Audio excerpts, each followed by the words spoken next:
being prepared for a long stretch of discomfort when you're in marriage.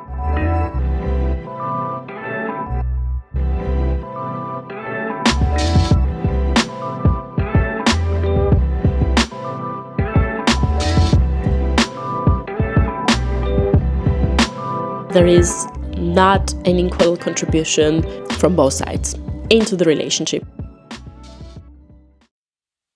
Hello you guys, welcome back to my channel, Sopo here. I'm recording this bit from sort of my future self because I've already edited the entire vlog and realized that I've filmed very chaotically and the bits and bobs that I have as a footage don't really make sense without proper context setting. So here I am trying to lead you through it and retell you the story of my previous weekend that started with my nail appointment after my home office day, where I had very little time left before Leia would come back home, and I ultimately wanted to squeeze in some me time, so booked myself an appointment that was absolutely not necessary that very day. I'm starting this one in a rush. As you can see, I'm already dressed, then that's the first thing that I wanted to quickly show you before I head out of the door, and the rest I can update you whilst walking. I'm wearing this shop curated white cashmere belted coat, my COS mom jeans that I love and live in, and then this ankle boots that have sort of a little bit of heel are by Ayede. They are gorgeous and sort of maroon brown color, and my Birkin bag, which I love. And now I need to run out of the door because I need to be back in an hour and a half, and that's a sprint. Guys, I start to tear up instantly because it's so cold again. I really hoped that the warm days would stay, but I guess Germany is not ready for summertime. Anyhow, it's Friday and I just finished working. Whilst editing this part, I realized that I was still carrying the lip liner in my hand because I forgot to apply it, and I was hoping that I could stop at the nearby car and try to fix my lips in the mirror before hopping on the train. Perks of being always late everywhere. Do we even wonder why I'm constantly stressed? Always fighting with the hair as well. Because I was already dressed and my makeup was on and I still have 1.5 hours before Leia comes back home. Really want to use this time wisely. And what I mean by wisely is fixing my nails that really look terrible.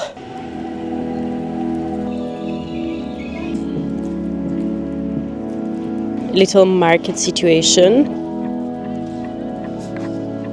Maybe I should take some home. Now, for obvious reasons, I did not really have a lot of time when going to the appointment, so I did not talk much into the camera, but after I came out, I really wanted to rant about the result. Now, bear in mind, this is the salon that I've been going to many years now, and the personal that was sort of my go-to personal has changed. So you're gonna see that I was really not happy with the results that I got, and I was very genuine and very truthful when sharing that in the moment. But now looking back when editing it, sometimes I feel like ashamed that I'm making such a big fuss about the topics that actually don't really matter, especially in the context of all the crazy stuff that is happening throughout the world. Ever since I filmed this vlog, there has been this escalation and the blow up on the television of the US-Ukraine relationships, German elections, which everyone is talking about here, and the demonstrations continuing. And obviously in the context of all those stuff, things that I'm talking about here are absolutely ridiculous. But at the same time, life is also this, the daily stuff, and I hope that if you're tuning in here, you want to sort of zone out of all those things and just focus on the lighthearted stuff. But also at the same time, I want to underline that these are not things that need to be taken close to heart by anyone, and also by myself. And with all that said, here I am coming back to the footage where I'm complaining about the results of how my nails were done. So, I don't know if you can tell, but this is what I showed her. So I wanted sort of milk colored, very clean, rounded, very natural nails, and instead this is what I got. I feel like that it's a lot more square. I guess I'll need to live with this result for this time and then decide for myself for future if this is the salon that I want to keep going to, especially that it's not cheap by any means, and I'm taking my little time that I have for myself to come here, do it. So it has to fit like 100%. And I hate to be the type of person who corrects and says, no, not like this, and keeps showing the picture, and she seems to not understand. And then there is often this language barrier with such nail salons. I hate it. Picked myself a little falafel wrap. So good. Running back home because this turned out a little longer than I initially planned. Just can only hope that Falco is not mad at me. It was lovely to be outside before I get on with the mom duties. Now, it feels like a common theme across my vlogs that I'm worried about what Falco might think about me being late to take over my mom duties. And just because this video is also about relationships, which is gonna follow at the very end of the vlog, I want to sort of pause here and insert a few more words and explanations of what I exactly mean by it. The division of how we allocate time for our work, but also doing things that we consider as a part of normal, taking care of yourself or the household, plus me time, plus childcare, has been the biggest discussion point for us throughout this past 2 years, which is probably absolutely normal after making the life-changing decision of getting a kid, right? But I thought that after 2 years it would be definitely settled. It is obvious that I care for how he might feel, but also obvious that we do not share the urgency of the prioritization of the things that the way they have been done. That is why I often feel like that with the decisions that I'm making, I might be upsetting him in a way. Overall, I feel like that we are getting better at understanding each other. After all, it was one of my New Year's resolution to sort of take more Falco's perspective into consideration before I start complaining or talking or acting. I don't know about his goals, but one thing that I can truthfully say is that I've never in my life doubted that he has always considered my perspective above his. It's an unusual Monday. I skipped vlogging yesterday because it was just a casual day at home spent with other parent friends, and there was nothing exciting for me to film except kids running back and forth. But today is special, as said, because I took a day off from my work. Leia is in the kindergarten, obviously, and I'm just heading to the city to have a time and stroll on my own. I don't know exactly what I'm going to be doing, going to the shops or going to a brunch place or doing browse. I have many ideas, but not so much of time, so can't really afford to waste it. But before I go out of the door, I still wanted to show you my outfit of the day. I'm wearing this double-breasted coat, which is from Jigsaw London. I don't know if you can tell from camera, but it's dark navy color. Very, very elegant. And I'm wearing COS jeans. It's super cold outside, even though it looks sunny. It's like 1 degree, so I had to bundle myself up. Flattered boots that I wear all the time, so to say. Maybe this way you can see it slightly better. I can't believe how unapologetically I am including this footage where the mirror behind me looks just the way it does. But truth being told, it was either cleaning that or leaving the house and enjoying my day, and I chose the latter. But yet again, this is life with a child. Why make it pretend something that it is not, right? And then inside I have my asymmetric COS merino wool jumper. I love this coat both open and closed. Not exactly sure if this handbag fits. What do we think?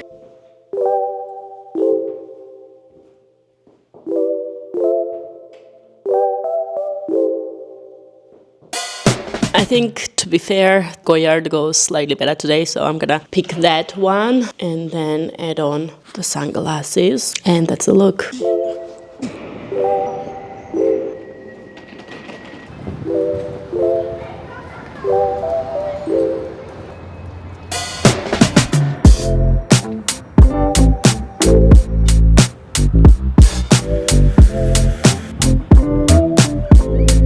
Hi you guys, I decided to come to one of my favorite cafes, just standing like 200 meters across it. I don't have a reservation, it's always booked out, but let's hope that because it's Monday and most of the people are working at this time, it's gonna have a space for me to sit. I don't know how much I can film because mostly, you know, in the cafes there are other people inside and it's not very convenient, but I'm gonna give my best. One thing that I have not told you today is that it's Mother's Day in Georgia, and that was one of the primary reasons why I decided to take actually free, because even though it's not celebrated here, I'm still Georgian and I still carry on. I don't know, like I still feel like part of the celebration. It was fortunate for me. The day is great, it's sunny, and I'm so glad that I took this day off to spend with myself, with my thoughts, listen to podcasts, audiobooks, catch up on the YouTube videos that I have piling up because I did not have time, and now spend the day in a cafe, and let's see what else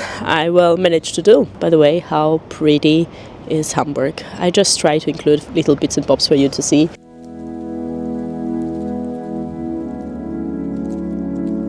Windy as always. You know, one big negative thing about having the large totes is that you never find anything in them. It's like Mary Poppins bag where you keep popping all the things that you don't need, but you're not finding the one that you're searching for. That's what just happened to me because I was searching for the microphone. It was just fantastic. Surprisingly, it was still full, and I was lucky to get a spot for myself at the round table. And now I enjoyed my brunch whilst watching another vlog, and now I'm heading to the source where I'm obviously taking you with me as well. You know, spring is around the corner when you see this little purple flowers all around throughout the city.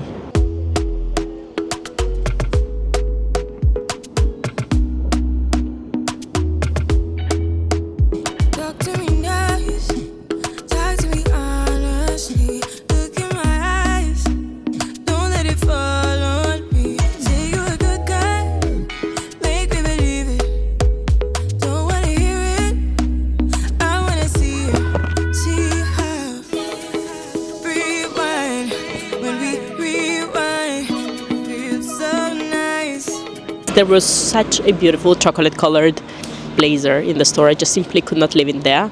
I bought it on a whim. I'm not usually that spontaneous when it comes to my purchases, so let's blame it on Mother's Day. Hopefully I'm not gonna do any more crazy decisions. I don't know if you've ever seen this corner, but it's such a beautiful nook to take pictures, and I'm very glad that I get to share it with you. By the way, how gorgeous is this store?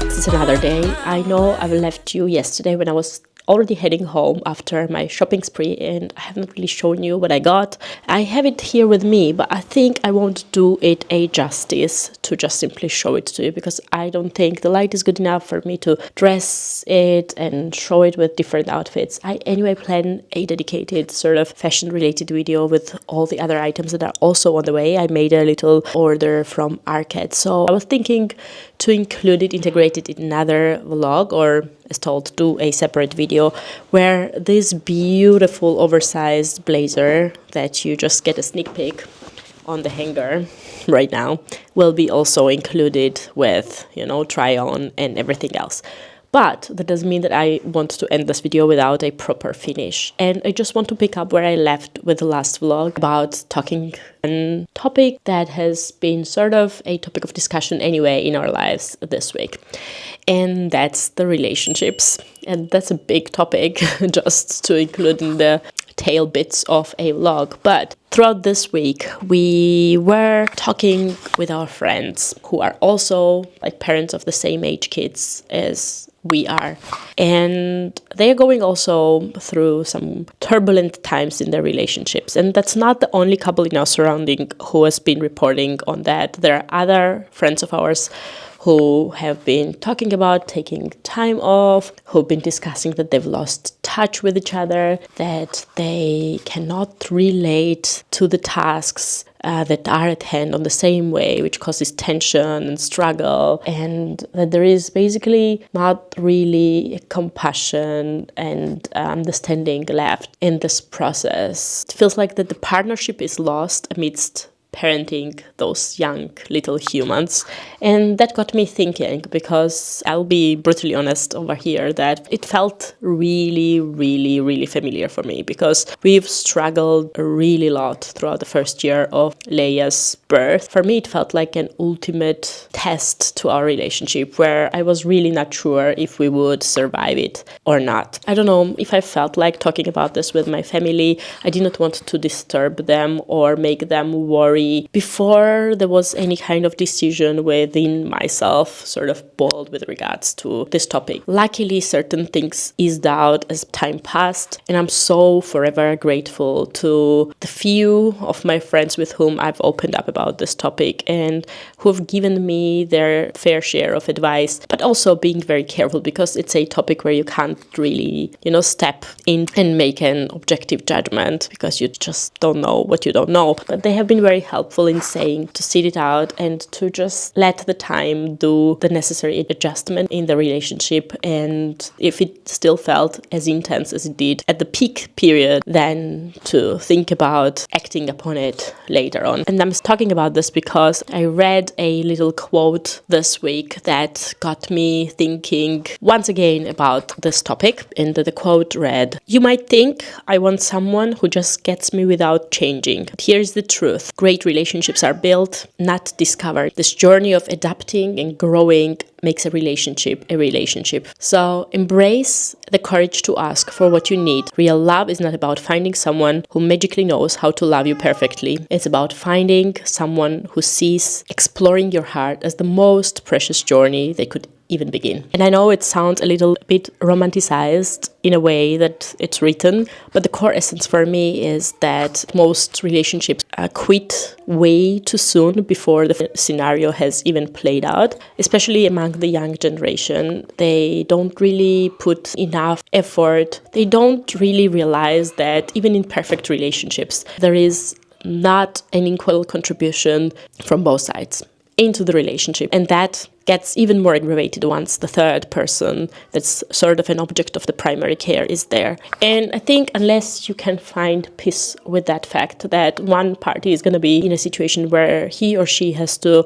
give up more, contribute more at a certain period of life, and is destined to collapse. I think, if I remember it correct, the book of Michelle Obama had really an eye-opening impact on me with that regards. And I feel like that I read that book at the right time, just when I needed it. I don't remember the exact wording, but she basically talks about being prepared for a long stretch of discomfort when you're in marriage. And that might take not only days or weeks, but it might take years, giving a very valuable advice about how to sustain a relationship once the road gets rocky, to let go of the expectations and to focus more on yourself and what you can bring to the table to sort of make yourself happy, you being the creator and architect of your own happiness and not putting it in the hands of the other person or tying it with expectations. And relationships might need a never-ending practice of getting better at it. Relationships need investment, and unless both sides work on it, I bet nothing will work out. So yeah,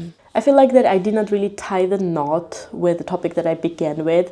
It's not that I have any kind of answers to our friends who are going through these struggles. I often don't have, even for mine. But what I essentially wanted to say is that if you manage to distance yourself from the conflict that you're finding yourself in and look at the things from sort of more objective perspective, you'll often realize that it's the tiny things, often very unimportant things, that get you all spiraled up. And the question that you, I, everyone probably should be asking themselves is that how important are the things that you are fighting for you, for the growth of your relationship? How important will be in the future, in a few months' time? Will it even matter, say, in 1 year's time? And if you manage to answer that for yourself, I bet you will have resolved half of the conflict successfully for yourself already. Overall, I love my friends, and sometimes like a little kid romanticizing their relationships as well. That's why I'm spending so much time overthinking every conflict that is being shared. But saying all of that, some relationships are simply not meant to be, and coming to that conclusion is probably salvation as well. So that's that from me for today. I hope you could make sense of my rambly little chat over here. I hope that could resonate to at least some of you. As always, I'm very much grateful for your attention and time on this vlog. Please let me know if you watched it up until now. Drop in a little comment below. Don't forget to give it a like, ring the bell for further uploads, and subscribe if you have not already. Have a great weekend. I'm gonna see you on my next one.